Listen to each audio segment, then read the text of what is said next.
Comencemos entonces con esta charla. Muy bienvenidos a todos los que se están conectando a estas charlas, este es conjunto de charlas que estamos haciendo desde la Facultad de Ingeniería y Ciencias sobre las diferentes cosas que hacemos, quienes hacemos investigación allá, y asociado obviamente a todo lo que está pasando con la pandemia. ¿Ya? Y esta presentación es sobre cómo se pueden desarrollar modelos de decisión con optimización, modelos matemáticos que han servido históricamente para poder apoyar cuando hay emergencias, cuando hay crisis.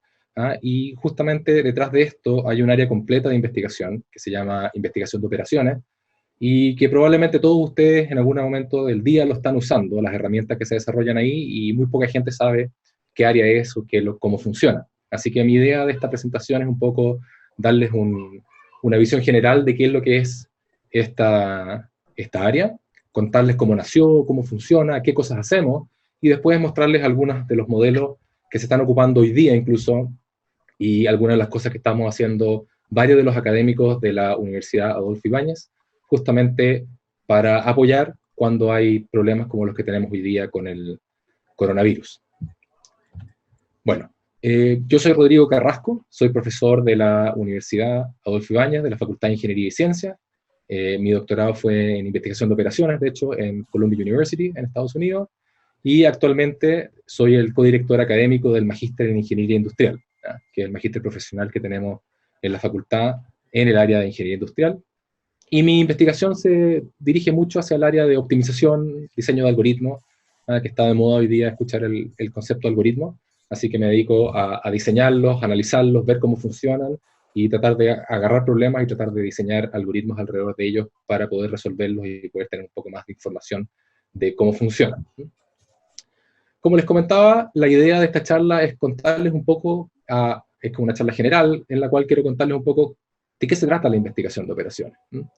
Una de las principales sociedades internacionales donde se junta la gente que trabaja en esta área, que es Informs, lo define como The Science of Better, la ciencia que busca cómo tomar mejores decisiones, cómo hacer las cosas mejor. No necesariamente mejor desde el punto de vista solamente de dinero, sino que mejor en el sentido de mejorar la calidad de vida de las personas, mejorar la forma que hacemos las cosas, mejorar el uso de recursos, ser más sustentable. Depende mucho de lo que uno quiera hacer. Y es un área que es bastante joven, y que junta varias partes. Junta lo que es el modelamiento matemático, junta lo que es el análisis estadístico, junta lo que es optimización matemática y todo lo que es el diseño de algoritmos y simulación. Todas estas herramientas analíticas son las que se ocupan para desarrollar soluciones y poder lograr tener más información de los problemas en esta área que se llama investigación de operaciones. ¿Ya? Aquí me gusta mucho este dibujo siempre, porque hace un mapa completo del área de las matemáticas, y investigación de operaciones está metido adentro de esto. Es un área que justamente combina muchas partes en el área de matemáticas aplicadas. Y ahí, en este dibujo que es súper bueno, que hizo Dominic, muestra todo el mapa completo de las diferentes áreas de matemáticas, y en el área de matemáticas aplicadas, obviamente, hay un espacio grande arriba donde se ve lo que es optimización, lo que es estadística, lo que es ciencias de la computación, lo que es probabilidades, teoría de juego, y básicamente investigación de operaciones busca ir mezclando todas estas herramientas para, ¿sí? Y justamente lo que busca investigación de operaciones es mezclar todas estas herramientas y usarlas todas ellas para ir pudiendo entender mejor cómo son los problemas y poder entregar recomendaciones de cuáles son las mejores decisiones a tomar en cada uno de esos puntos. Y una cosa que me gustaría destacar ahí es que justamente desde su nacimiento, esta es un área tremendamente interdisciplinaria. Es un área en la cual necesitamos siempre del apoyo de gente que conozca del problema mismo que estamos tratando, para poder entrar en ese problema y modelarlo correctamente, entender justamente cuáles son las cosas importantes que hay que meter en estos modelos y resolverlo. Así que es tremendamente interdisciplinario. Y es un área además que nació de la crisis. Así que hoy día estamos con el tema de la pandemia, pero básicamente hemos tenido muchas crisis distintas a través de la historia en el planeta, y la investigación de operaciones nació como una necesidad de apoyar en justamente una de estas principales crisis que tuvimos, que fue la Primera Guerra Mundial. durante la Primera Guerra Mundial, justamente es el nacimiento de el uso de las herramientas de investigación de operaciones. No partió necesariamente ahí como un área ya consolidada, pero sí desde ese entonces se empezaron a ocupar herramientas. ¿Qué es lo que pasó en ese entonces? Alrededor de febrero de 1917, la flota de submarinos de Alemania estaba hundiendo del orden de 1 de cada 10 barcos de la flota inglesa. ¿Y qué es lo que estaban haciendo ellos para poder mejorar esto? No tenían cómo, no habían logrado ver cómo hacer esto, y básicamente los alemanes le estaban ganando la batalla en el mar. Y lo que hicieron fue algo bien distinto a lo que habían hecho antes, y se juntaron con científicos. Fueron a hablar con científicos a decirle cómo pueden ayudarnos ustedes desde lo que hacen para poder lograr salvar estas flotillas de barcos mercantes, y ojalá que llegue la mayor cantidad de barcos a su destino con los productos y todas las cosas. Y lo que hicieron este grupo de científicos en Inglaterra fue justamente eso. Agarraron un montón de datos, un montón para la época obviamente, hoy día eso sería bastante poco, pero agarraron todos estos datos para entender cómo atacaban los barcos, los submarinos alemanes, cómo fueran las formas de los convoys que estaban teniendo, cómo deberían ser dependiendo del tamaño, la velocidad, las cargas, etcétera, etcétera, y empezaron a desarrollar modelos matemáticos que trataban de identificar cuáles eran las cosas importantes que hacían que ciertas decisiones fueran tomadas por los submarinistas de los alemanes para diseñar mejores formas de llevar la flota. Y eso fue exactamente lo que hicieron. Trabajaron por harto tiempo, y a fines de ese mismo año, de 1917, aplicando todos estos modelos para rediseñar la forma que iban las flotas, Inglaterra logró bajar de este 1 de cada 10 barcos que era hundido a solamente 1 de cada 200. Así que pasamos de un 10% de barcos hundidos a un 0,5% en 6 meses de trabajo, de entender cómo funcionaba la contraparte, cómo funcionábamos nosotros y qué cosas podíamos hacer justamente manejando esta flota. Ese fue el nacimiento inicial de esta área, en la cual la gente empezó a, bueno, si esto sirve para eso, quizás podamos hacer más cosas. Y no fue hasta durante la Segunda Guerra que esto realmente agarró mucho vuelo. El siguiente gran hito en la investigación de operaciones fue justamente el desarrollo del radar. Aunque parezca medio extraño, dado que este tema con científicos funcionó tan bien, básicamente el año 35, justamente estaban viendo cómo poder defenderse Inglaterra de los alemanes, si había un ataque. Este mismo grupo de científicos había empezado a hacer simulaciones y se habían dado cuenta de que Inglaterra tenía un flanco abierto muy grande si es que pasaban bombarderos. Así que empezó a desarrollar herramientas para poder ver cómo podían estar preparados para eso. Justamente en esa época también apareció un rumor entre los aliados, que era que Alemania estaba trabajando en una suerte de un rayo que podía atacar a los aviones y destruir los rayos electromagnéticos. Y obviamente ellos se dieron cuenta, haciendo simulaciones y modelos, que eso era infactible, pero se dieron cuenta además que esas mismas ondas de radio la podían ocupar para identificar dónde estaban los aviones del enemigo, que es lo que hoy día nosotros conocemos como radar, Radio Detection and Ranging, que es el acrónimo de radar. Y empezaron a trabajar justamente en esto. ¿Y por qué fue importante en la investigación de operaciones? Porque justamente fue una de las primeras aplicaciones que hubo de investigación de operaciones ya en forma mucho más sofisticada en este tipo de cosas. ¿Y cómo fue? Fue básicamente ellos empezaron a diseñar y decir, bueno, tengo estas herramientas que me permiten cierta visibilidad, ¿dónde pongo estos radares? Tengo una tremenda costa en Inglaterra, ahí les estoy mostrando un mapa, de hecho, durante los inicios de la Segunda Guerra, donde empezaron a ver dónde ponemos nosotros los radares para poder tener la mayor cobertura y poder identificar de la mejor forma la llegada de los alemanes antes de que obviamente ataquen esto y tengamos algún tiempo de respuesta.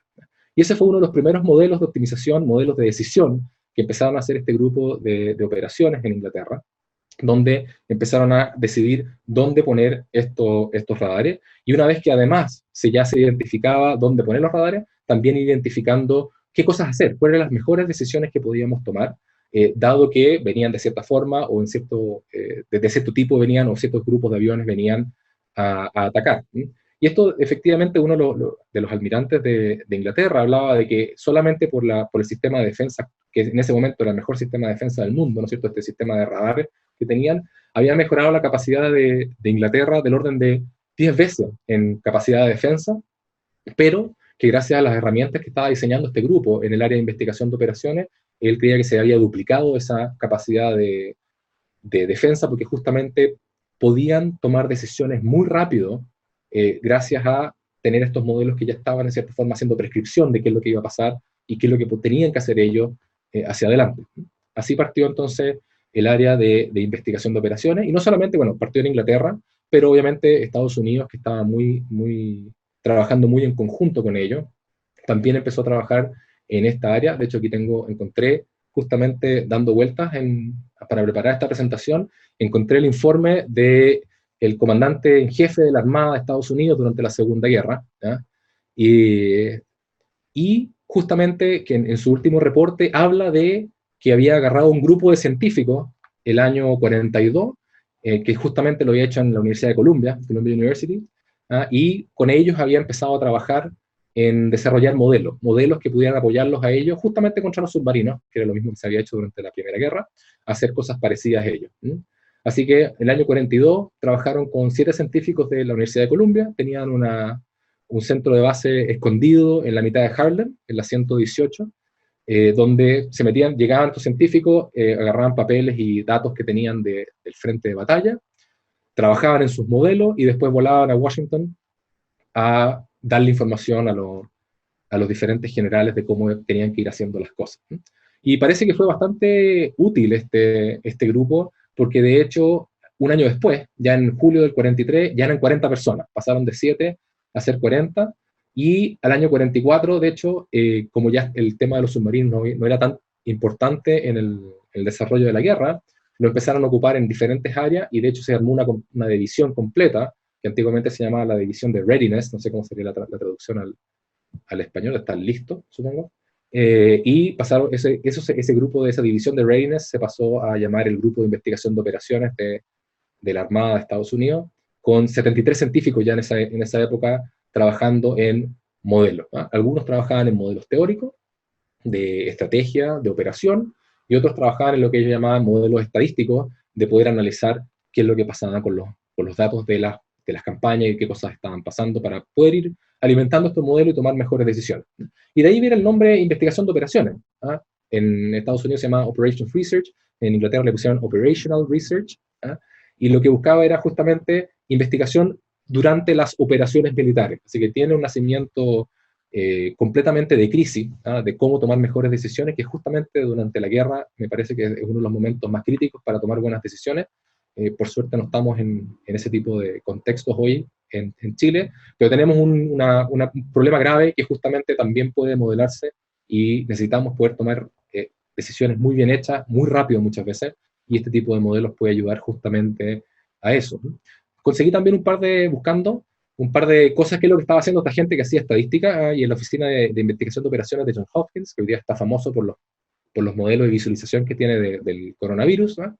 Tenían de ahí justamente tienen un compendio de información estadística de qué pasaba con los tanques, por ejemplo, es la foto que está ahí, pero una de las historias más conocidas es justamente el uso de estadística que usaron durante la Segunda Guerra para la mejora de los aviones, ¿no? Que tenían justamente este problema que los atacaban y obviamente se rompían, y la pregunta era, bueno, ¿cómo los blindamos? ¿Cómo tapamos mejor estos aviones? Dado que no podemos simplemente hacer más, cubrirlo completo, porque si lo cubrimos completo, bajamos muchísimo la capacidad que tienen de viaje, porque van a pesar mucho, así que van a gastar más combustible, no van a llegar tan lejos. Así que obviamente queremos que sea lo más liviano posible, pero poner las placas o el reforzamiento donde corresponde. ¿Y qué es lo que hicieron? Fue sacar datos. ¿Ah? Lo que estamos haciendo hoy día, justamente para cualquiera de las cosas que hacemos en ingeniería industrial, en investigación de operaciones, es buscar datos y ver qué podemos obtener de esos datos. Y efectivamente lo que estuvieron haciendo fue, ahí como hay un par de diagramas, de hecho, disponibles en varias partes, que era eso. ¿Ah? Llegaban los aviones de vuelta de algún combate y anotaban dónde estaban todos los hoyos de bala para identificar justamente dónde habían sido afectados de mayor medida.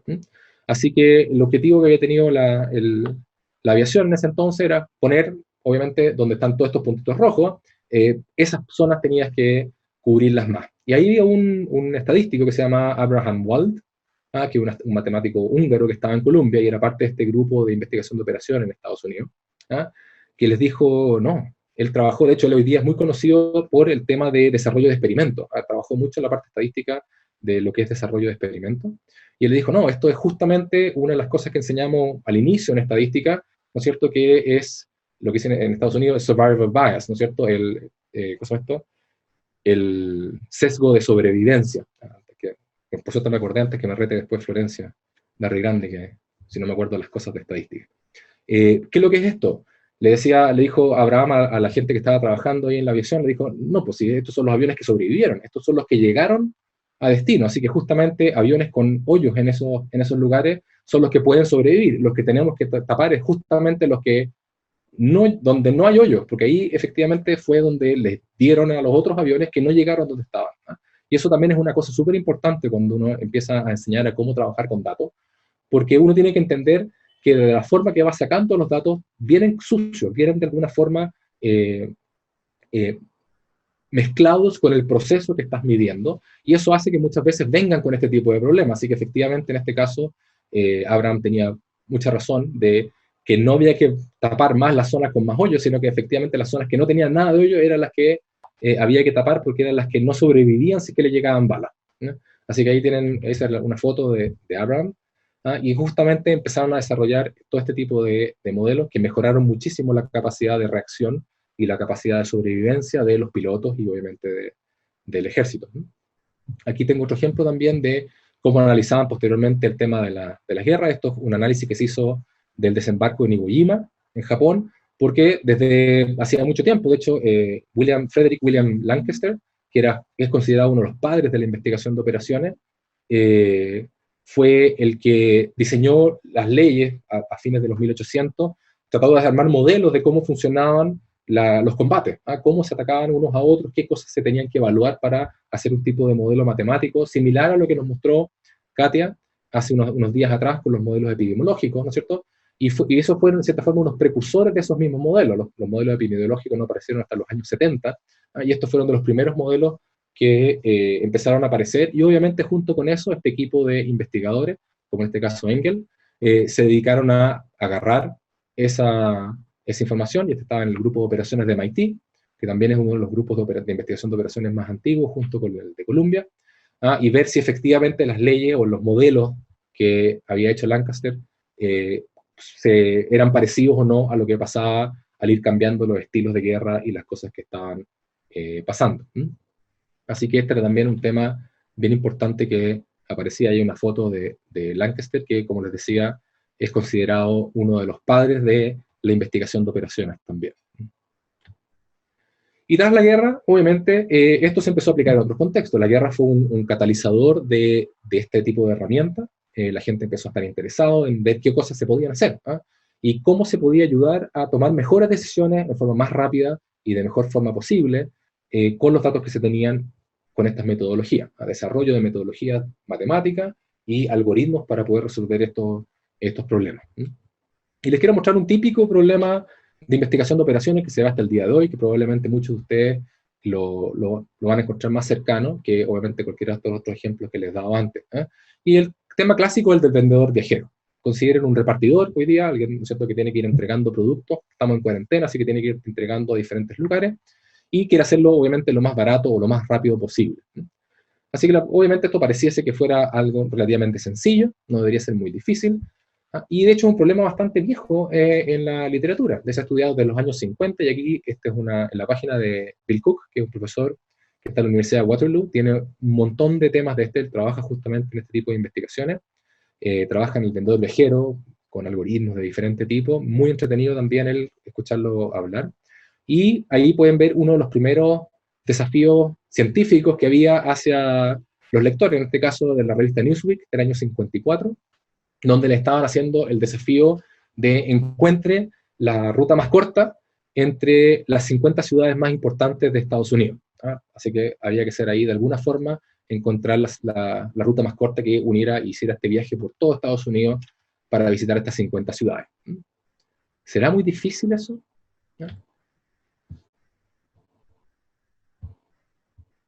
¿Cuál es la parte difícil de esto? Encontrar una ruta factible, no sé, incluso una ruta buena, algo que uno le tinque que es relativamente bueno, es bastante sencillo. Por lo menos en ese dibujo pareciese que hacer una cosa vaya alrededor no se veía tan difícil.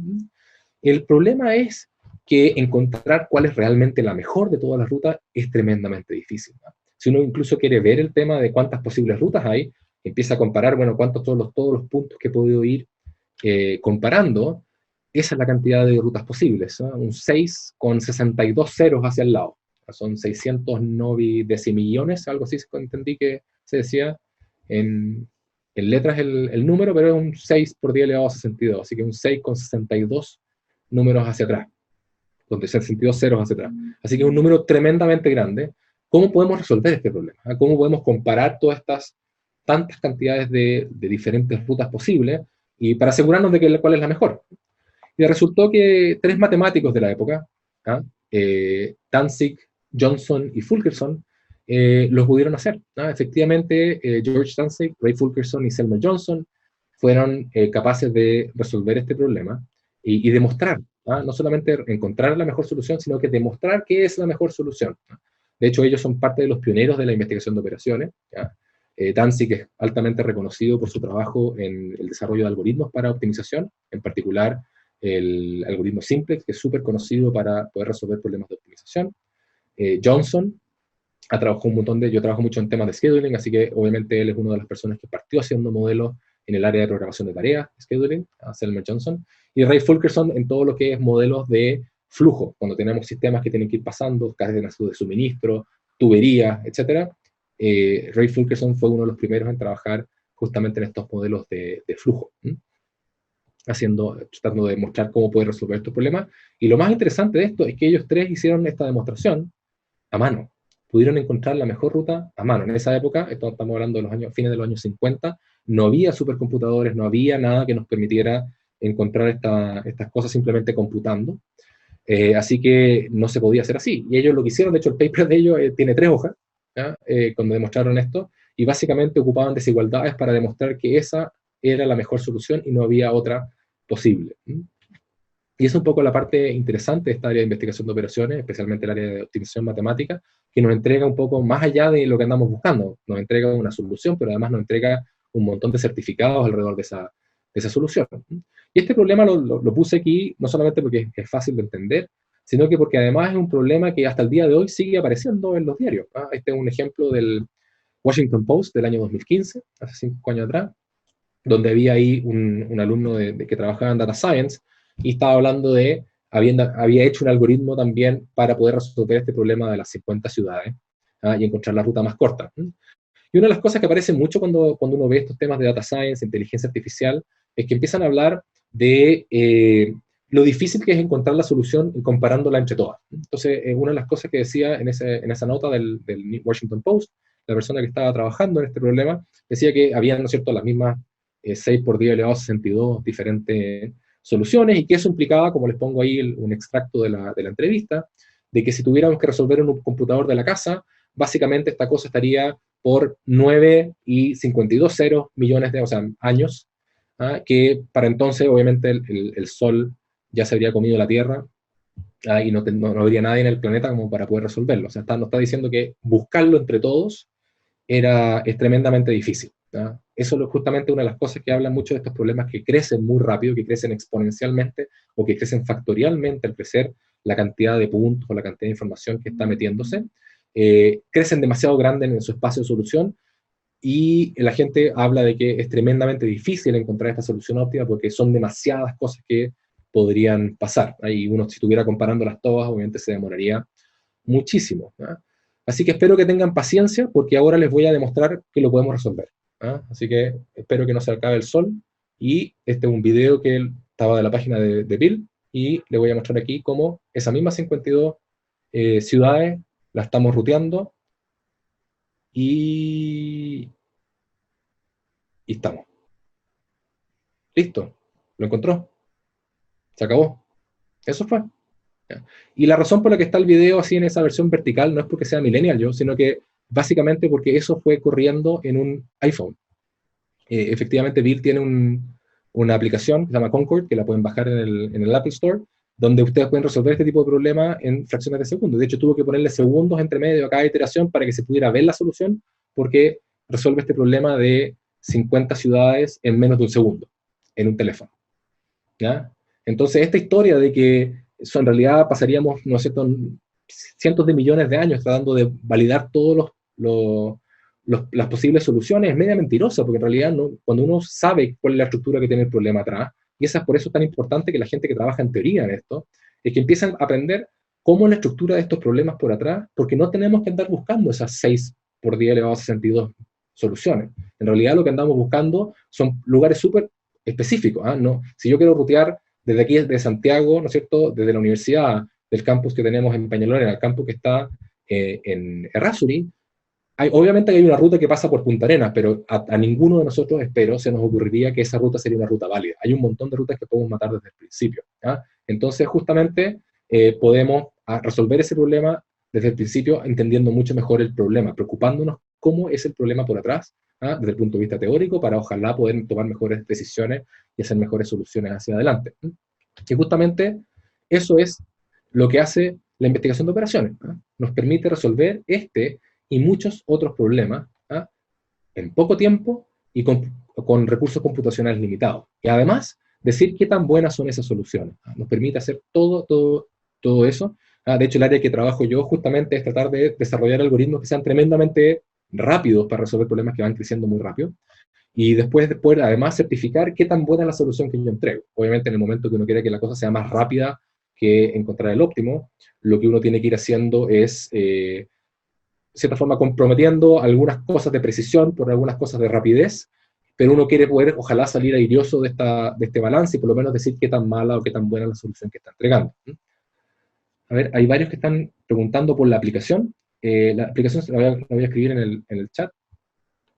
Se llama Concord, como el avión. ¿Ya? Ahí la voy a dejar en el chat. Se llama Concord, igual que el avión.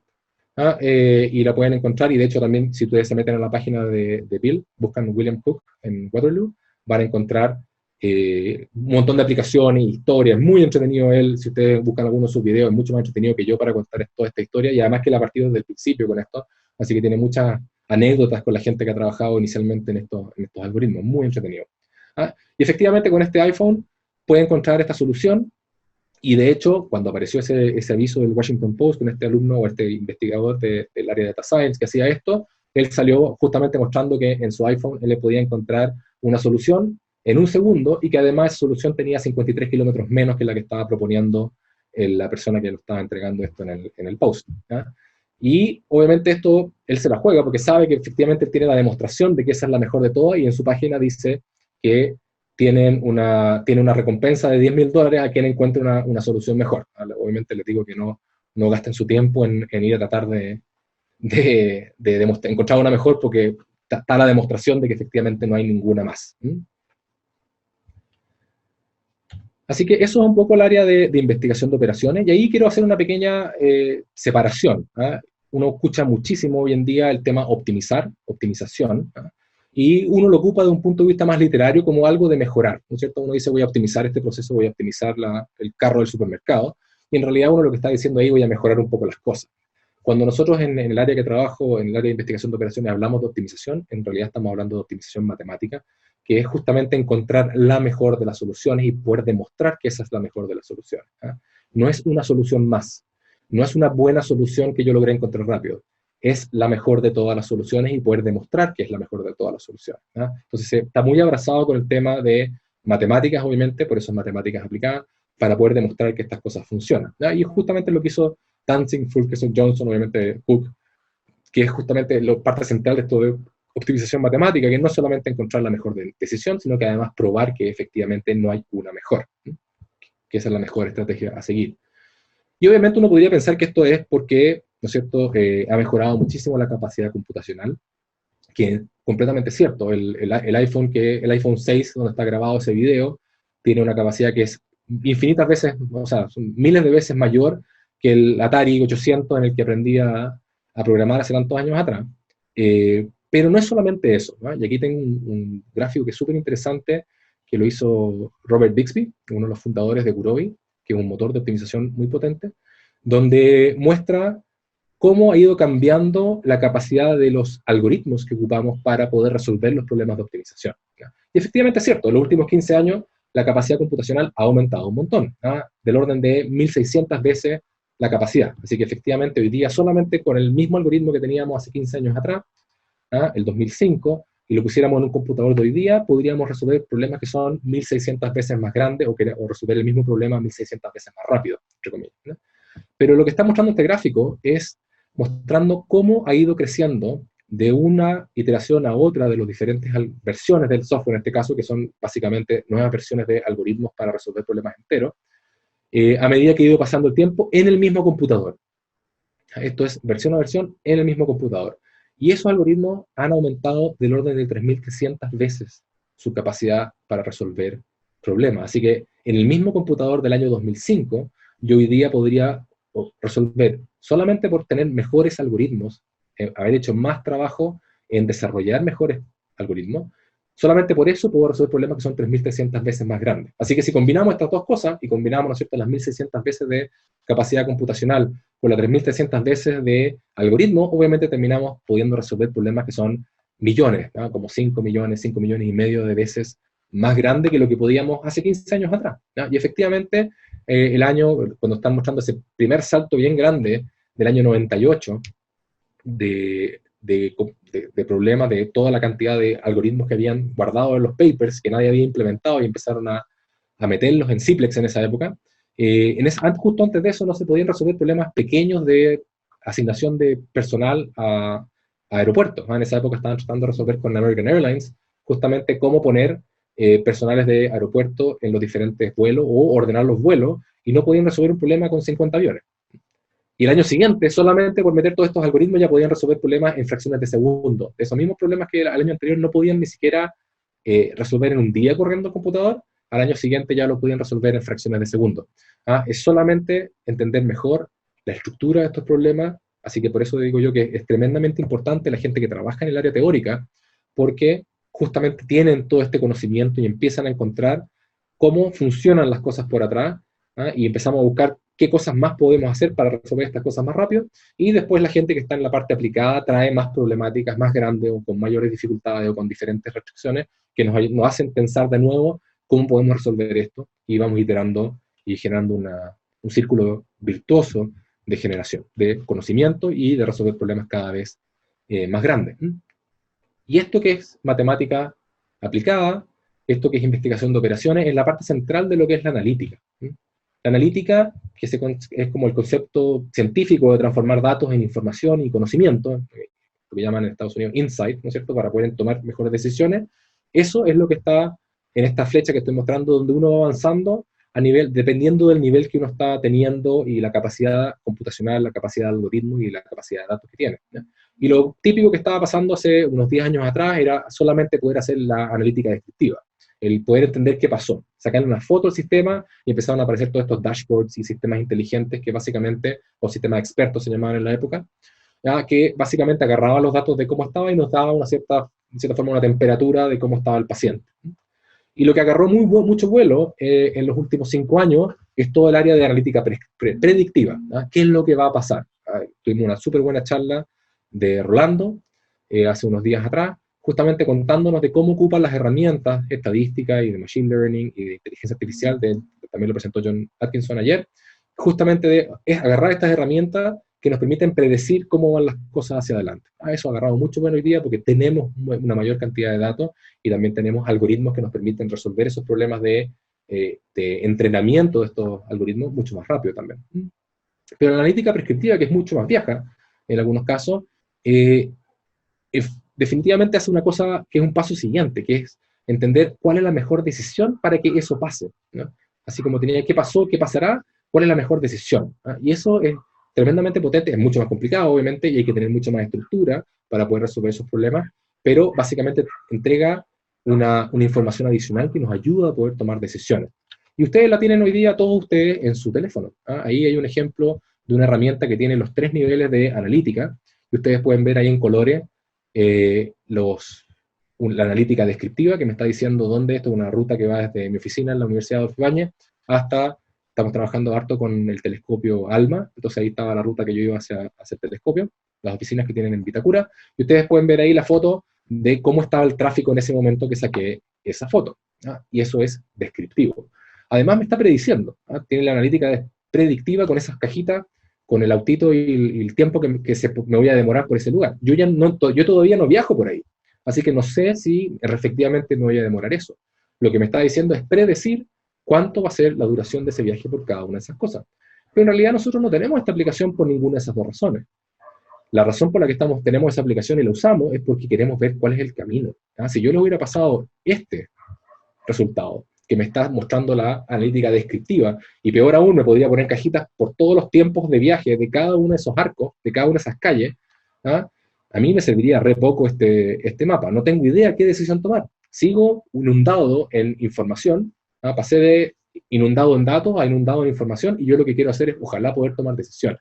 Y justamente esto es lo que yo quiero, que haya algo, una herramienta que me ayude y me diga, mira, de todas estas millones de posibles combinaciones, te recomiendo estas tres, elige tú una, ¿te fijas? Y es justamente lo que hace Google Maps, lo que hace Waze, lo que hacen todas estas aplicaciones de ruteo, que nos están diciendo, de todas las millones de opciones, cuáles son dos, tres que me está recomendando para que yo pueda elegir si es que tengo que viajar, pasar por algún lugar en particular, o no me gusta alguna cierta ruta, me da dando algunas opciones que duren lo menos posible. Y eso es justamente la potencia que tienen esta área, ¿no? Que es poder entregarnos y limpiarnos para poder pasar de información a tomar decisiones. ¿Ya? Así que eso es lo que les quería comentar de la analítica prescriptiva, que está en el corazón de esta nueva revolución, de la revolución 4.0 que llaman en la industria, que nos ayuda a tomar mejores decisiones, ¿no? Porque básicamente la inteligencia artificial, el AI, ¿no es cierto?, el machine learning, lo que hacen es buscar patrones en el pasado para que podamos obtener información, nos ayuda a sacar de datos a información, así que hacen el mejor uso de la información pasada. A diferencia de eso, la analítica prescriptiva, ¿no es cierto?, evalúa todas las posibles decisiones hacia adelante para encontrar cuál es la mejor posible, ¿ya? Así que ahí por eso puse la foto de Doctor Strange, ahí como en la película, que estaba viendo los 14 millones de posibles escenarios hacia adelante. En cierta forma, eso es lo que está haciendo la analítica prescriptiva, está viendo qué es lo que puede pasar hacia adelante dentro del marco dinámico de las cosas que podemos modelar, obviamente, ¿no? Entonces, justamente la parte difícil de esto viene en ser capaces de poder agarrar un problema y destilar las cosas importantes para poder hacer un modelo que podamos simular, resolver quizá, y poder sacar algunos insights de ese modelo, ¿no? O sea, lo que hacemos con esto es hacer el mejor uso del futuro. Y esa es la gran diferencia con todo lo que han visto ustedes hasta ahora de la machine learning, ¿no es cierto?, inteligencia artificial y esas otras herramientas, ¿no? Y obviamente adaptarse a los cambios hacia adelante. Está un cómic súper bueno de XKCD, donde muestran que obviamente resolver el problema del vendedor viajero en fuerza bruta, ¿no es cierto?, crece tremendamente rápido, crece factorial. Hay algoritmos como programación dinámica que nos pueden resolver esto bastante más rápido, pero vendiéndolo en eBay, ¿no es cierto?, es mucho más rápido aún y no tengo ni siquiera que estar ruteando, ¿eh? Así que también hay que pensar cómo funciona eso. Voy a pasar a ver las preguntas ahora. Con esto yo les doy una visión general de qué es lo que es la investigación de operaciones, y lo que voy a hacer en la siguiente parte de la charla es contarles un poco de cosas que estamos haciendo nosotros en la universidad y cosas que se están haciendo en la comunidad de investigación de operaciones a nivel mundial para justamente trabajar con estos casos de crisis, como en la pandemia que tenemos hoy día o algunas otras que hay. A ver, aquí tenemos... y solo se basa en algoritmos de investigación de operaciones, o actualmente este tipo de herramientas se mezclan, por ejemplo, con tecnologías como georreferenciación. Súper buena tu pregunta, Paula. Obviamente, la georreferenciación es un insumo tremendamente importante para poder resolverlo, y esa es la razón por la que hoy día han crecido muchísimo estas herramientas, y hoy día se pueden ocupar de forma continua en todos lados, y es porque efectivamente tenemos datos georreferenciados, datos con información, tenemos el GPS, tenemos un montón de información en tiempo real, que nos ayuda a que podamos alimentar esos modelos. Pero ese modelo existía hace 50 años, ¿ya? Resolver la ruta más corta, llegar de un punto a otro lo más rápido posible, son algoritmos que hizo Johnson, que hizo Selmer hace 50 años atrás. El punto era que no teníamos mucho cómo usarlos porque no teníamos ninguna aplicación. Hace 20 años atrás no había cómo llegar y salir a la calle y tener algo que nos ayudara a decir, bueno, ¿dónde estoy parado? Primero. Y segundo, cuáles son todo el mapa de rutas que pueden existir en este mundo, ¿ya? Eso no existía, hoy día esa información que es casi pública, que la podemos ocupar en cualquier momento, y eso nos ayuda obviamente a poder aplicar estas herramientas. Esa es la clave. Así que, bueno, tu pregunta es justamente eso, es la disponibilidad de todos estos datos es la que ha hecho que podamos estar ocupando estas herramientas. Y eso es un ejemplo, hay un montón de ejemplos adicionales desde lo que nos recomienda Netflix, lo que nos recomienda Amazon, etcétera. Son todas cosas que funcionan con algoritmos que se diseñan desde el área de investigación de operaciones. Incluso el ranking de cómo le va poniendo ustedes cuando buscan algo en Google y les pone avisos al lado, esos son algoritmos que han salido del área de investigación de operaciones y que estaban súper importantes hace 10 años atrás cuando empezaron a desarrollarse. Bueno, y hoy día la investigación de operaciones sigue ayudando a tomar decisiones en tiempos de crisis.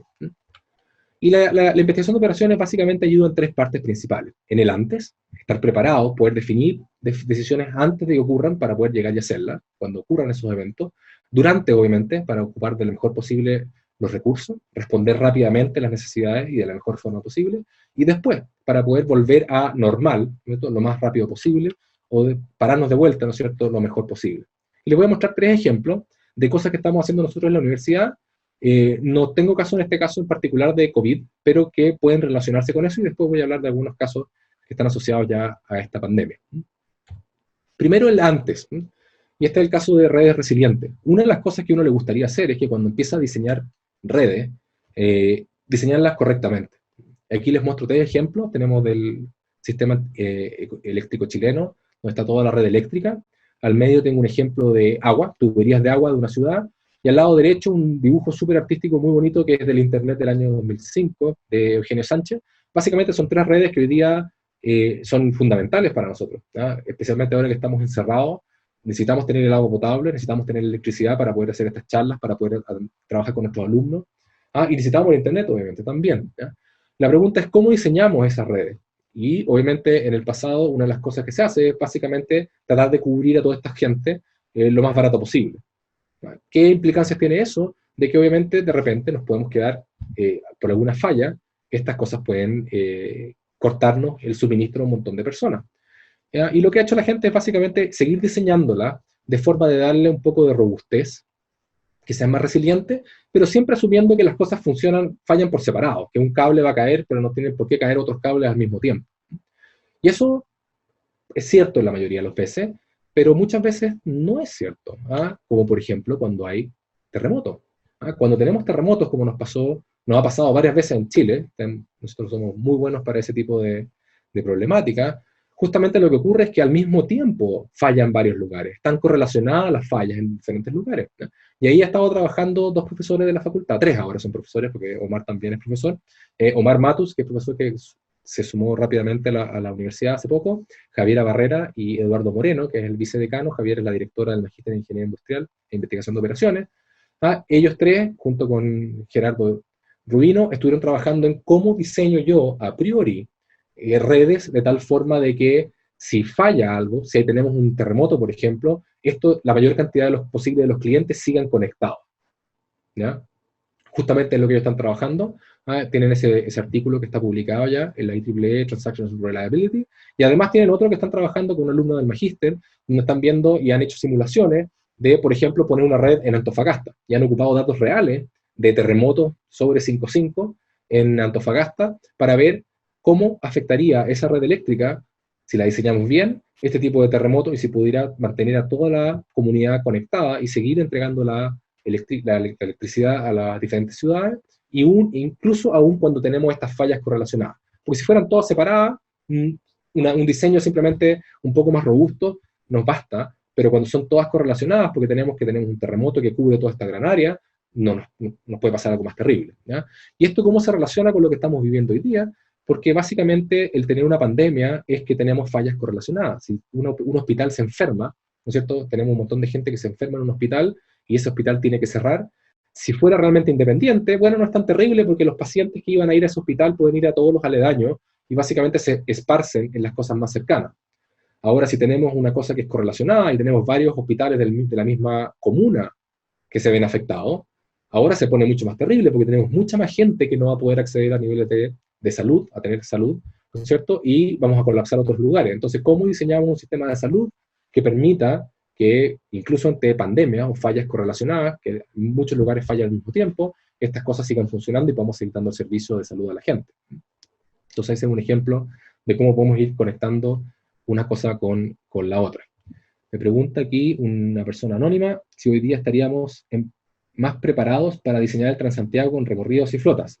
Yo diría que sí. Yo diría que justamente el hecho de que hoy día tenemos, si pudiéramos acceder a esos datos, sí, porque no tengo tanta claridad que, o sea, si bien muchas de las empresas deben tenerlo, Entel, Movistar, etcétera, deben tener los datos de cómo se mueve la gente que tiene sus celulares, quizás no sé si es tan fácil como hoy día poder conseguírselo, pero si pudiésemos, obviamente nos ayudaría un montón a poder diseñar mejor las redes y los flujos de camiones y cosas por el estilo para poder hacerlo de la mejor forma posible y que los flujos sean lo mejor posible.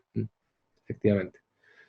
Otro ejemplo de Durante ahora. ¿Ya? Y Durante es justamente la gestión de pabellones. Cuando uno está en una crisis, probablemente quiere ocupar los pabellones de la mejor forma posible y es tremendamente difícil. ¿Ah? Se gasta mucho tiempo y hoy día en Chile muchas veces son trabajos hechos por médicos que podrían estar salvando vidas. Están tratando de conectar, ¿no es cierto?, cómo se mueven los pacientes en sus pabellones y cómo los conectamos. Y eso es tremendamente costoso y obviamente queremos ocuparlo lo mejor posible. Y ahí tenemos un trabajo que publicamos un par de años con Javiera también y con Susana Monshine, un alumno del doctorado, Giampiero Canesa, y un médico del Instituto de Neurocirugía, David Rojas, donde estuvimos desarrollando algoritmos justamente para ver cómo asignamos pacientes a pabellones. Y después seguimos trabajando con Susana y con Macarena Sar, que es era alumno del magíster, que ya se tituló, en ver, bueno, si tenemos mucha incerteza de cuánto duran estas operaciones, cómo lo podemos hacer lo mejor posible. Ahí muestro un ejemplo de lo variable que son las enfermedades, las operaciones durante el día. Son las mismas operaciones, pueden durar muchísimo distinto dependiendo del médico, dependiendo del paciente, con lo cual, ¿cómo ordenamos estos pacientes para poder hacerlo lo mejor posible y tener una relación, que es lo que muestro abajo, entre el sobretiempo que tenemos que pedirle a los médicos para atender a todos estos pacientes y también la utilización del pabellón, que nosotros nos gustaría tenerlo lo mayor posible. Y podemos hacer mucho mejores cosas que lo que se podía hacer antes con estas herramientas que hemos ido diseñando con Macarena.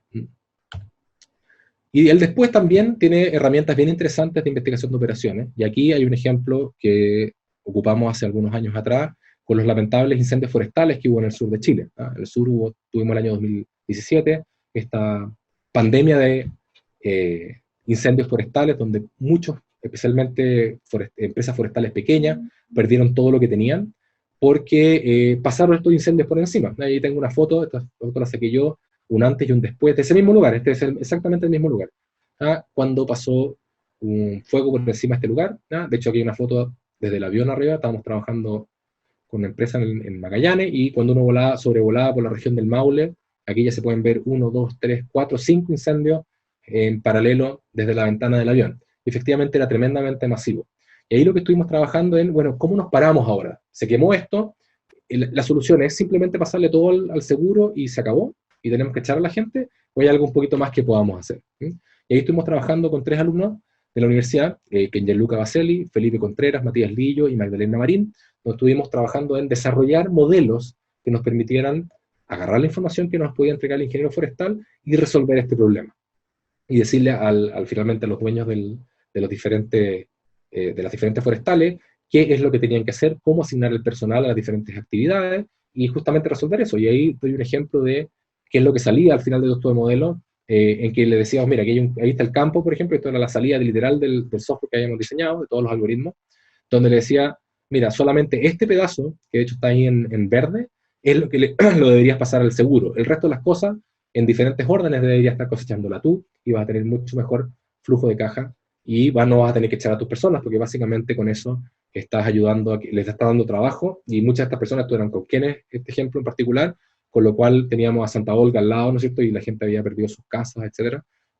No querías además perder el trabajo, así que era parte súper importante, y no era simplemente maximizar flujo de caja, sino que además había una parte de persona muy importante para no tener que echarla. Así que es un ejemplo también de cómo la investigación de operaciones ayuda en tiempos de crisis. Y hay un montón de otras aplicaciones como, que lo estuve buscando ahora, por ejemplo, hacer redes para ayudar a la gente después de algún tipo de crisis o de los problemas que tuvieron en Estados Unidos cuando fueron ¿cómo se llama esto? Tuvieron todos estos huracanes, cómo ir ayudando con ese lado, la posición de shelters, ¿no es cierto?, del lugar donde podían ir los refugiados y cosas por el estilo. Y ahora me quiero enfocar en unos ejemplos bien particulares, voy a ir relativamente rápido ahora en el honor del tiempo, para contarles cómo estamos haciendo en el área de investigación de operaciones con el tema de la pandemia, ¿ya? Porque efectivamente se pueden ocupar herramientas para atacar también este problema, ¿ya? Y en particular porque una de las cosas que se ve más afectada por esto, por el hecho que estamos todos encerrados en todo el mundo, es que justamente hay un problema con las cadenas de suministro, ¿no? Y en particular por las cadenas de suministro de ventiladores. ¿Ya? Ha sido un tema que ha aparecido en la prensa en todos los países, ¿ah? Y justamente hay trabajo aquí, este lo había presentado Hamed en un seminario hace unos días atrás, donde justamente mostró que ellos estaban ocupando datos de FEMA, de la Organización de Emergencia de Estados Unidos, para mostrar cómo podían ir colaborando los diferentes fabricantes de ventiladores, en vez de estar peleando entre ellos en la cadena de suministro, cómo podrían tener algoritmos que básicamente los ayudara a colaborar y que todos terminan mejor, ¿ya? Todos terminan mejor parados porque hacen más plata desde el punto de vista de vender y tienen un mayor throughput de ventiladores simplemente por hacerlo bien. Y eso no solamente hoy día, sino que también va a ser mañana. Y este es un artículo que salió hace poco de Ana Nagorny. Ella es una investigadora que trabaja hace mucho tiempo en el área de redes. De hecho, fue invitada el año pasado, si mal no recuerdo, al Congreso del Futuro acá en Chile. Hizo una presentación súper interesante de cómo hace el tema de redes ella, y desarrolló este tema de cadena de suministro para justamente el tema de donación de sangre, que hoy día está súper afectado. Hoy día en China, por ejemplo, la donación de sangre básicamente llegó a cero. Así que no tenemos gente que está donando sangre. ¿Ah? Y ellos desarrollaron toda una metodología para poder tratar de incentivar eso y poder hacer que estas cadenas de suministro colaboren entre ellas para poder tener un flujo de este producto que va a salvar vidas, obviamente, en el momento que la gente lo necesita, ¿no? Y de hecho fue tan importante que aquí hay una carta del Attorney General de Estados Unidos, de 20 estados, que está pidiendo que se apliquen estas cosas a nivel de país. Así que tenemos un impacto. Salió esto en 2018, ella hizo una publicación en el diario hace unos meses atrás, y lo agarraron todos los gobernadores de los diferentes estados y están pidiendo que ojalá se haga este tipo de cosas. Y así como está eso, obviamente en salud hay un montón de otras cosas, como el intercambio de riñón y cosas en ese estilo de problemas de salud que son súper importantes. De hecho, Alvin Roth se ganó un premio Nobel por ese tipo de problemas hace unos años atrás, y también son, de nuevo, del área de investigación de operaciones. Otro problema bien interesante es la gestión de enfermeras, por ejemplo, o de personal hospitalario. El caso del problema del nurse rostering o el nurse scheduling, ¿no es cierto?, que es cómo pongo a las enfermeras durante el día, y los diferentes turnos, porque tienen cosas bien específicas, tienen capacidades bien especiales, tienen limitaciones operacionales bien específicas. Es un problema que se ha estado estudiando desde los años 70, así que hay un montón de literatura en este problema, hay un montón de software, hay un montón de ejemplos, pero la cosa cambia bastante cuando tenemos una pandemia, ¿no? Porque efectivamente cuando tenemos una pandemia, si bien tenemos todas estas cosas, quizás o sea, uno de los activos más importantes del hospital no es solamente el ventilador, es la persona que sabe manejar ese ventilador, son las enfermeras, son los médicos, son ellos los que van a hacer que esta cosa funcione. Tener ventiladores solo no nos va a salvar vidas, son exactamente los médicos. Y si hay un brote de coronavirus en un hospital, básicamente lo que genera es que perdemos justamente a esas personas que van a estar salvando vidas. Entonces, ¿cómo hacemos ahora que estos programas de enfermera tengan, por ejemplo, 4 o 5 días en sus casas, aunque los obligue a tener un poco más de tiempo en el hospital durante sus turnos, que después pasen 4 o 5 días en su casa para que ojalá aparezcan síntomas y que se enferman en su casa y no tengan que volver, cosa que no vuelvan, porque si lo están haciendo cada 2 días no van a alcanzar a darse cuenta de que ya están enfermos y van a enfermar a sus compañeros, y básicamente podemos apagar un área completa de un hospital simplemente por no estar preocupados de cómo están. Entonces aquí hay varios ejemplos de artículos que han aparecido hace poco. De hecho, el que pongo al lado izquierdo es de Italia, obviamente que se ha visto muy afectado por el coronavirus, y Ruggiero desarrolló algoritmos para poder ver cómo resolver rápidamente este problema, y lo dejó disponible online para que la gente lo pueda bajar, el software que hizo en Python, para que justamente los hospitales pudieran ocuparlo rápidamente por la emergencia que estaban teniendo en Italia. Y al lado derecho también tiene un ejemplo ahí de cómo se trabaja en conjunto. Ahí hay 3 matemáticos aplicados de Yale, y el resto son médicos de Yale que están haciendo justamente algoritmos para ver cómo hacemos el shift, cómo hacemos la programación de los médicos y de las enfermeras para que ojalá se enfermen lo menos posible. Así que ahí tenemos un problema también súper interesante, muy difícil de resolver. Y la otra cosa interesante que está muy de moda es el tema de los tests, ¿no es cierto? El test de coronavirus, obviamente, es tremendamente importante. Todas las estrategias que se están apareciendo en la prensa en los diferentes países se basan mucho en tener una cantidad muy grande de gente que estemos midiendo, que le estemos sacando estas muestras y podemos medir. Y aquí también hay otro ejemplo de Italia, que salió hace un par de días, un mes atrás, de modelos de cómo esparcimos estos tests a través del país para poder atacar lo mejor posible esto que queremos hacer y reducir la cantidad de gente que se enferme. Y otra cosa súper interesante que entiendo que se está tratando de hacer en Chile, no estoy seguro que si lo están haciendo o no, es que en Alemania estuvieron hablando de este pool testing, que básicamente es revisar a varias personas al mismo tiempo, ¿ya? Y lo juntan, es una cosa que se hizo incluso durante los años 80 para la pandemia que hubo de SIDA en esa época en Estados Unidos, de HIV, y básicamente lo que busca esto es decir, ¿sabes qué? En vez de hacerlo a una sola persona, un test, yo voy a juntar varias personas y hago un test, ¿ya? Si la cantidad de gente que está enferma es poca, pucha, y me sale negativo, acabo de sacarme de encima con un solo test, me acabo de sacar un montón de personas de encima sabiendo que no están enfermos, asumiendo que obviamente los falsos positivos de esto no aumentan. Y justamente lo que mostraban en este artículo, que es de la Universidad de Goethe, en Alemania, era que juntar esto en grupos de 4, 5, 6, no aumentaba los falsos negativos. O sea, si era negativo, seguía siendo con la misma tasa de negativo y la misma tasa de error que cuando lo hacías a una sola persona. Yo estuve haciendo unas simulaciones al lado derecho, donde estoy mostrando, dependiendo de la tasa en que esté enferma la población que estamos atendiendo, cuánto en realidad es lo que tenemos que estar, cuántos los tests que tenemos que estar haciendo. Obviamente, si hago un test para cada persona, tengo que evaluar al 100% de las personas, con cada uno con un test, pero sin embargo, si en realidad estamos del orden del 3% de la población está enferma, yo podría estar agrupando, ¿no es cierto?, de 4 o 5, ¿ya? Si lo estamos haciendo de 4, yo podría incluso hacer con solamente un 40% de los tests, yo ya podría cubrir a la población completa, ¿ya? Cosa que si me sale negativo, toda esta gente está salvada, sé que no están enferma, y si sale positivo, ahora le hago a cada uno de ellos por separado un test. Entonces, en realidad, voy a hacer a algunas personas les voy a hacer 2 tests al mismo tiempo, pero si son pocos los que están enfermos en la población, uno esperaría que van a ser muchas más las veces que voy a tener test grupales que van a salir negativos y puedo descartar a todas las personas al mismo tiempo, versus otros lugares. Y aquí uno puede ver incluso cómo las curvas son distintas dependiendo de la tasa con la que se pueden estar enfermas esas personas, y quizás uno podría estar haciendo estrategias diferenciadas en las cuales a la gente en el hospital, que es más fácil que se enfermen, esté haciendo de a 2 o de 3 nomás, mientras que la gente que viene de afuera podría agruparlas en 4 o 5, asumiendo que la población tiene una menor tasa de estar enfermo.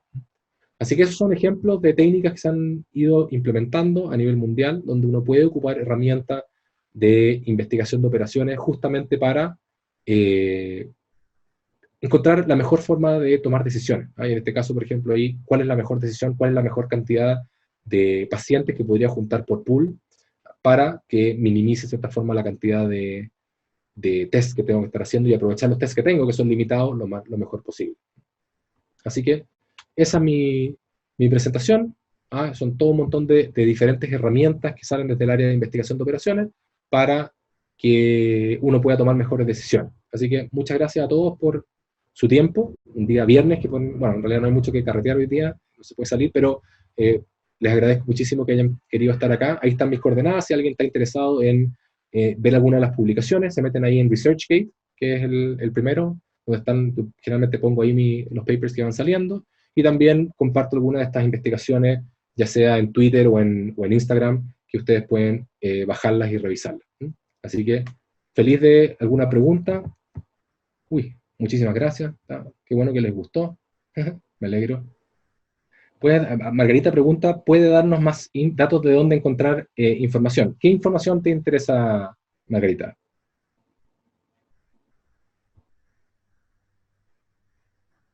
De hecho, hoy día yo participo también, bueno, la universidad es uno de los fundadores del Data Observatory, y justamente nosotros hemos estado apoyando al Ministerio de Ciencia en, eh, justamente en apoyarlos a todo el traspaso de información que hay, que es bastante limitada la que hay, pero la que está, efectivamente, ha estado trabajando el equipo de ingenieros del Data Observatory en ponerla en estos repositorios online, y ahí la gente, los científicos que pueden ocuparla, también pueden empezar a hacer algunos de estos modelos y empezar a probar cosas.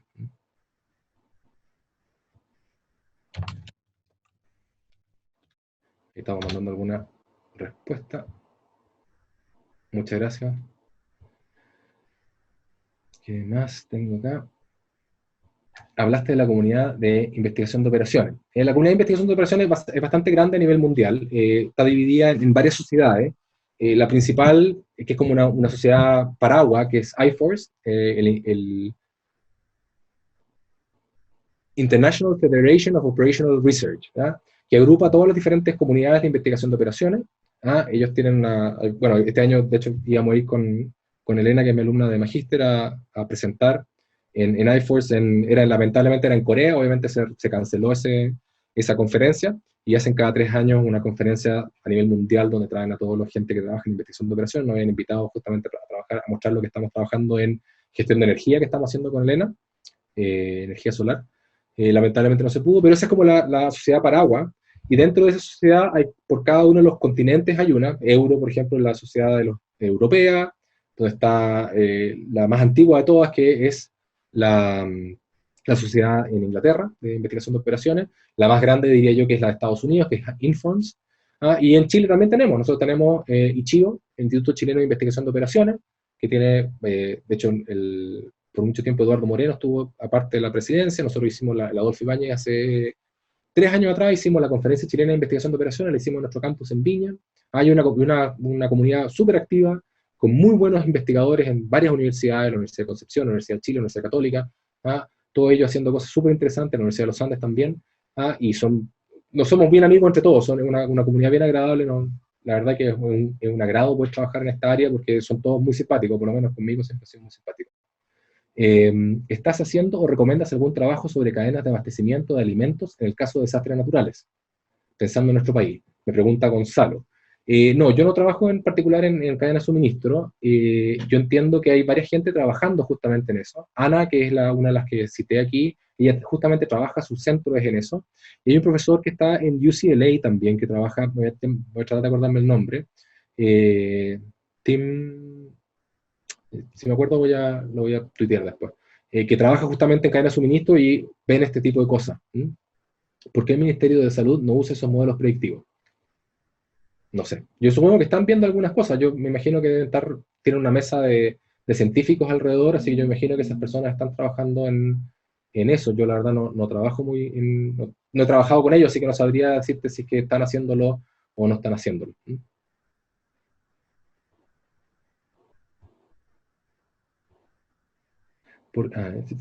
Así que eso está contestado. Después me dice José Luis, me dice: hola Rodrigo, muy buena tu charla. ¿Tienes algún ejemplo de un problema clásico de optimización que aún no podemos resolver, incluso para nuestra capacidad actual de cómputo? Sí, pues hay un montón. Lo que pasa es que es a medida de que es cosa de hacerlo más grande. Por ejemplo, recién hace poco, los problemas de programación de tareas en minería, estamos siendo recién capaces de poder resolverlos. Son problemas tremendamente grandes. Cuando uno habla en minería, para darle un poco el contexto, ustedes tienen el rajo, ¿no es cierto?, de la mina, y lo dividen en bloquecitos, y lo que tratan de hacer con estos bloquecitos es decidir cuándo hay que sacar cada uno de estos bloquecitos, con un montón de restricciones de precedencia, cuál hay que sacar. Obviamente yo no puedo sacar algo que está abajo si no he sacado lo de arriba, etcétera, etcétera, y termina siendo problemas con estos bloquecitos, de sacarlo del orden de 50, 60 millones de estos bloquecitos. Entonces tratar de resolver ese problema es súper, súper difícil. Y por mucho tiempo, de hecho, no se había podido hacer nada. Y de nuevo, fueron investigadores de la Universidad de Adolfo Ibáñez, Eduardo Moreno y Marcos Goicolea, que estuvieron trabajando en algoritmos para poder hacer este tipo de temas de scheduling. Cuando ustedes hoy día pueden ellos resolver una cantidad gigante de problemas resuelven problemas de optimización que son gigantes, con una gran cantidad de bloques, y de hecho salió de eso, terminó siendo un spin-off de la universidad que se llama Alicanto Labs, donde están desarrollando justamente esto y le están dando servicio a mineras en Chile para resolverlo. Y ahí uno puede hacer un montón de cosas. Hay muchos algoritmos, estaba trabajando en algunos algoritmos justamente para minería subterránea, que tienen cosas bien específicas, y hay muchas cosas que todavía están abiertas y por hacer, porque esos problemas, cuando son tan grandes, es muy difícil de resolverlos. Incluso otro problema típico también es el problema de ruteo de vehículos, el BRP, que es una versión más grande que el vendedor viajero que les mostré, porque básicamente son varios vendedores ahora, y tengo que resolverle el ruteo a cada vendedor, y además seleccionar qué cliente le pongo a cada vendedor. Entonces tengo que hacer las dos cosas al mismo tiempo. Y ese es un problema que también crece súper rápido a medida que uno va haciendo que la instancia sea más grande, y para todos los efectos prácticos hay que empezar a hacer cosas para la gran mayoría hoy día hay que hacer cosas medias heurísticas al principio, de dividir la cosa en zona, y después hacer algunos algoritmos de ruteo por dentro, ¿ya? Pero no tenemos una gran máquina que pueda uno tirarle encima y resolverlo desde el principio. Hay que hacer hartas cosas entre medio para poder alcanzar a llegar a poder incluso tragarse ese problema antes de poder. Bueno, no sé si hay más preguntas. Por lo menos en el chat ya las contesté todas, no me queda ninguna. Le agradezco a todos de nuevo. Muchísimas, muchísimas gracias por todos los tremendos mensajes. Me alegra muchísimo que un día viene en la noche haya tanta gente interesada en hablar de optimización, ¿ah? Porque a uno le gusta, pero uno está medio loco con sus cosas. Pero bacán que les haya gustado a todos ustedes. Así que muchas, muchas gracias por acompañarme. Y ahí están las coordenadas si es que quieren saber más de las cosas que estamos haciendo. Y el grupo de investigación de operaciones en la Adolfo, obviamente, está haciendo un montón de cosas súper entretenidas, muy interesantes en esta área. Y además también, muchas de estas cosas también las vemos en nuestro propio programa, ¿ah? En el Magíster en Ingeniería Industrial, que es este magíster profesional que codirijo con Rafael Sotil, y además, obviamente, en el Magíster de Ingeniería Industrial e Investigación de Operaciones, que está a nivel científico en la universidad, y el Magíster en Ciencia de la Ingeniería también, ¿ah? Otra pregunta de José Luis: si alcanzas, ¿puedes comentar sobre tus proyectos de optimización en el área de, este tiene insights en el área de scheduling en astronomía?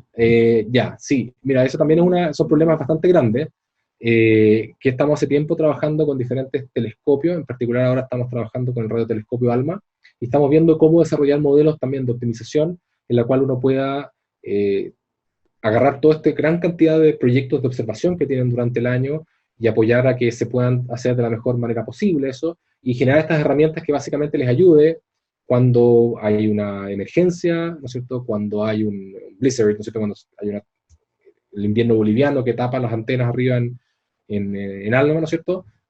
¿Qué hacen después? Si perdieron una semana, ¿siguen con el mismo protocolo que tenían antes, con el mismo programa de observaciones? ¿Lo van cambiando? ¿Cómo lo van haciendo? Y justamente ahí hay una cantidad de problemas muy interesantes, además que la gente ya es muy agradable, con lo cual están súper interesados obviamente ellos en resolver el problema, y uno dice, oye, ¿me puedes dar un poco de datos? Y te llegan con un camión, ¿no es cierto?, con gigas de datos, que es muy agradable también para poder entrenar estos modelos y tratar de resolverlos, que obviamente no pasa mucho en la industria. Cuando uno llega ahí es como, mira, no, es que es muy difícil, no tenemos esto, no lo hemos medido. En cambio acá son secos para tener datos, así que eso es tremendamente útil para poder resolver, y son problemas súper entretenidos, y a uno que a más me gusta harto la fotografía, así que es súper entretenido también poder ir a esos lugares, y uno termina invitado a algunos de los observatorios más choros del planeta y conocerlos, porque simplemente le gustan las matemáticas, así que es tremendamente gratificante uno levantarse en la mañana y decirle, y más encima me pagan por esto, así que súper choro. Muchas gracias por la pregunta. Así que hablamos más de una hora de optimización, así que les agradezco mucho de nuevo a todos ustedes su tiempo, haber estado hasta aquí hasta tan tarde, y espero que tengan un súper buen fin de semana, ¿ah? Cuídense y nos estamos viendo.